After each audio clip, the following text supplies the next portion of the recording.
So yun guys, dahil ngayon ay ang aking kaarawan, naisipan namin magbabarkada at saka ng aking mga kapatid na Hindi mag-swimming. ko friend si Mayra. Kahit kainita, nagkasarapan naman ang aming pag-swimming. Kami ay naglakad na papunta sa aming panliliguan upang makarating agad ng mabilisan. Ayun na nga at kami ay naglalakad na sa parang hindi naman siya sobrang layo. Malapit nga pala kami muna ng kasamahan na dalawa dahil sila ay nagdala ng aming inumin tubig, sila ay nakasakay sa motor. At na makikita nyo kami ay pababa sa aming paroroon. Hindi naman kita sa amin na kami excited na sa panliligo. Maganda rin daan dito. Hindi ka tuloy sa amin sa Siko. Makikita nyo na kami ay lulusong papunta sa aming panliligo. Pakaganda ng aming dinadaanan. At ayan na nga pala ang aming dalawang kasamahan na umuna sa amin para magdala ng aming tubig na inom. So yun guys, pupunta lang kami sa kabilang bahagi ng ilog na aming pupuntahan. At mamaya pa ay makarating na kami sa aming paroroonan.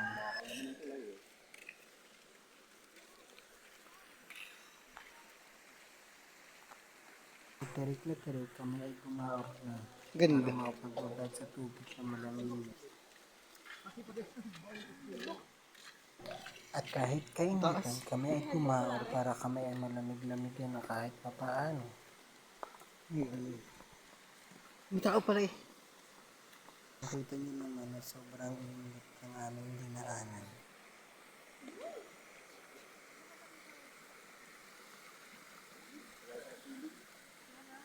Yung nga pala, ditong cottage na iyong sisilungan at ito ay walang bayan.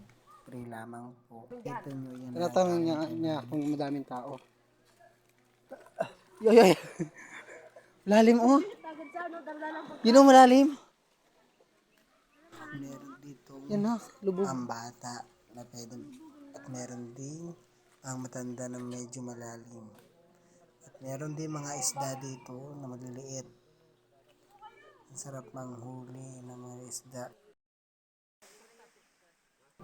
At ngayon, kuha lang ako ng kaunting video para maipakita sa inyo ang aming pinapanliguan.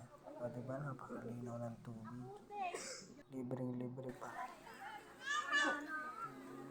Dahil dito kami ay natapos sa panliligo kaya nagagaan na.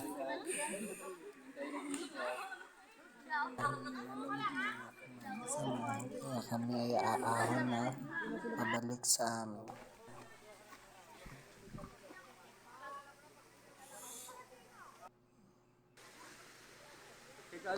Kami dito ay papunta sa bahay na aming katrabaho. Simula na kami maglakad upang mapadali ang aming buti nga at kalilaw mo na ng aming pag-uwi. Dahil kanina ay sobrang init nitong aming dinaanan. Nakakita kami ng pagkain sa daan. Yung makprutas, kung alam niyo ba ito, makopan. Dito sa amin, hindi ko lang alam ng pintag. Pasintabi ho sa may-ari na rin. Nabili ko na yun doon.